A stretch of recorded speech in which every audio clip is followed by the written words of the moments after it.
maybe Andrew will be back. Maybe he's 29 years old, take some time off, get healthy, etc. And so I think that it was a smart move on his part not to try to get the money back, because I think it allows Andrew Luck to leave with good feelings about his owner, about the organization, and that if he does even think about it, he'll think, well, they treated me right, and maybe I'll come back and have a chance to lead them to a Super Bowl someday and whatever. And so I just think a lot of things can happen, and I'm not predicting one way or the other that Andrew Luck will or will not come back. He's had some very serious injuries in his career, and he may just decide this is it. He's made $103 million already, so he's set for life.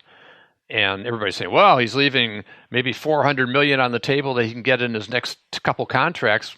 Well, maybe not, because maybe he gets hurt again and retires again. So I wouldn't be surprised either way if he comes back or he doesn't come back. And I made the analogy in my story today to Robert Smith. And when I was GM of the Vikings and signed Robert to matching the offer with Seattle back in 1998, it was a 5-year deal and got a nice signing bonus, a $5 million signing bonus at the time. And I paid him equal to, I think, the top running backs in the league. And he was making $5 million a year at that time.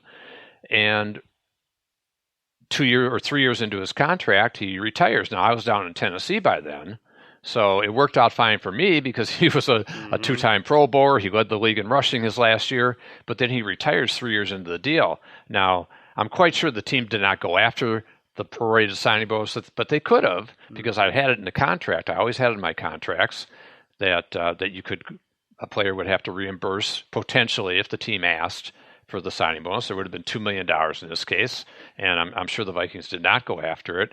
But I think that what was interesting to me in Robert's case was I really wasn't surprised when he quit, because I knew that he was concerned about his health, and I knew that he wanted to be able to be pain-free later in life and walk and all this and that. And so 3 years into that deal, he retires. And I wasn't surprised. I don't know what Andrew Luck's going to do, and it could go either way. But I think what Irsay did was smart. And what you're hearing out of Chris Ballard, the GM, and out of Frank Reich, the coach, same kind of stuff, like great player, we're going to miss him, and so forth. And I think that they're all kind of leaving the door ajar for him and not saying, hey, you left us in the lurch 2 weeks before the season. Now, he wouldn't have been able to start the season anyway, probably, unless he was playing with pain on that calf injury. But still, the timing from a team executive standpoint is very disconcerting. Yes. That it happened so close to the regular season. And they open against the Chargers on September 8th, and that's going to be a tough game. And now they got this distraction situation, and Jacoby Brissett all of a sudden is the guy. He's been the guy all preseason, but always on the assumption that Luck was coming back. And now it's his team. And so it really is interesting story how it all has unraveled. And Andrew Luck's a different guy, though. I don't think he's out for the last dollar. I don't think he's very much a smart guy out of Stanford. And I think he knows he's got plenty of money for life. And there was one comical thing that happened the last couple of days. Someone said, well, maybe he's going to go to the XFL where his dad's the commissioner. No. I don't think Andrew Luck is going to the XFL, folks. That's not going to happen. No. I want to talk about a blast from the past and a solution to all these preseason problems. Do want to thank B52 Burgers and Brew, locations in Lakeville, which is where I used to live, and Inver Grove Heights, which is where Jeff does his show. It's convenient to TCO Performance Center if you're coming here to see the museum or for a training camp or any other reason, or for Ziggy Land, because Ziggy is going to build a million things out and around here. So you can always just stop by B52 Burgers and Brew on your way here or on your way back. Is that what it's called now? Ziggy Land versus Jerry World in Dallas, right? Ziggy Land is what I made that up. And I can probably do better if I think about it. I'll think about it. It's a good one. But yeah, B52 Burgers and Brew, fantastic restaurants in Inver Grove Heights and in Lakeville, and they are just 5 minutes from Vikings headquarters here in Eagan for the Inver Grove Heights location, which is the new home of our Monday Night Purple show live on News Talk 830 WCCO Radio, and beginning Monday, September 9th, live at B52 Burgers and Brew, and heading into Monday Night Football, I'll be co-hosting Monday Night Purple with Joe Anderson and Harrison Smith is our guest week 1, and excited to be working with Harrison again this year as we did last year. And we'll have other guests, other players will be coming from week to week, and we'll preview the upcoming game and review the most recent game. And on that September 9th show, talk about the regular season opener against the Atlanta Falcons on September 8th, which fortunately is just around the corner, so we can get done with this preseason stuff. And we'll also talk NFL hot topics and get to know the players better. So for fans that are in the vicinity or all around the metro area, I encourage you to go to B52 Burgers and Brew in Inver Grove Heights and in Lakeville. They have a terrific menu, 25 varieties of burgers and great entrees and appetizers. B52 will have Monday night specials, a fun rooftop patio, and they have a fantastic Sunday brunch. So check out their website, b52burgersandbrew.com, and hope to see you there. One other business note. Check out, if you're not going to B52 Burgers and Brew and you want good food, order from Bite Squad, bitesquad.com, the Bite Squad app. Use promo code TalkNorth to get your first delivery fee waived. Keep ordering after that because they're a good, growing company. They've been great to us and our network. And breakfast, lunch, dinner, snack time, late night, office, home, park, wherever, they will bring you food that looks like it just came out of the kitchen. Bite Squad, bitesquad.com, the Bite Squad app. Upload your information, and it makes everything very simple thanks to Bite Squad. All right, so blast from the past as we talk about great Colts quarterbacks who didn't get to fulfill their promise. I grew up watching Burt Jones.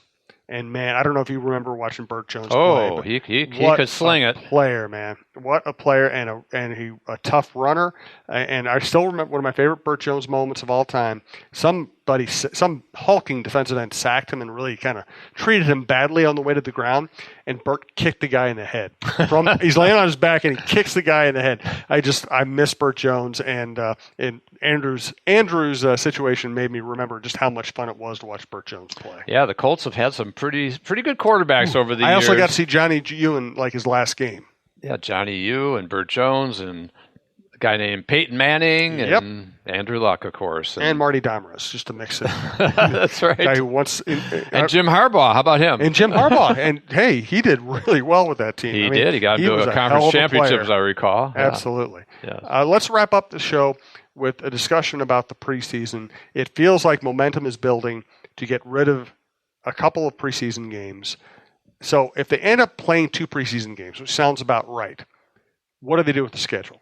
Because do you really want to expand the regular season to 18 games?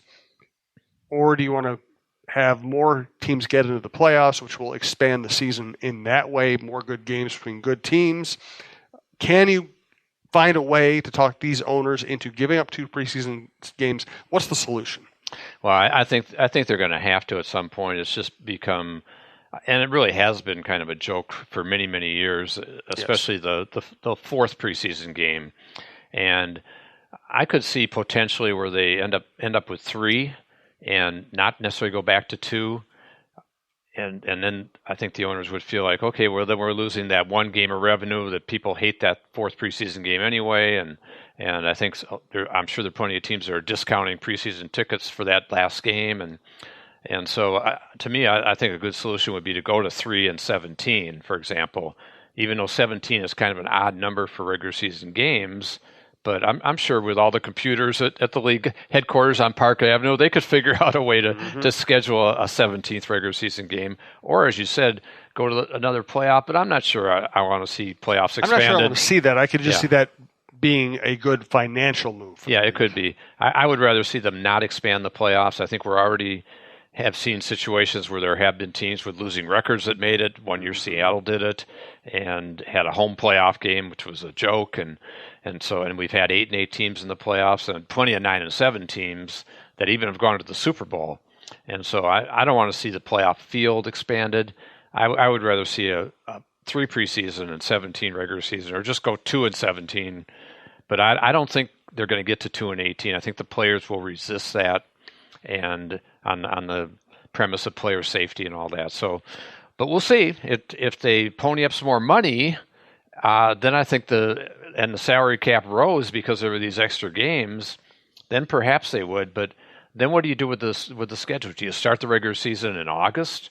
I'm not sure they want to do that either. So It kind of feels good when it starts the first week of September, and so I think that 3-17 is a good solution. Interesting. That's the first. You might be the first person who's actually just put it that simply. Just add one regular season game, take away one preseason game. That might make some sense. The last thing I want to get to today, the Vikings' first team offense in its last dress rehearsal before the regular season did not look good. How much do you read into that? Well, I think you have to take it with a grain of salt because, first of all, Adam Thielen did not play, and he's the best receiver. And still, Brian O'Neill was out, and so they weren't at full strength on the offensive line.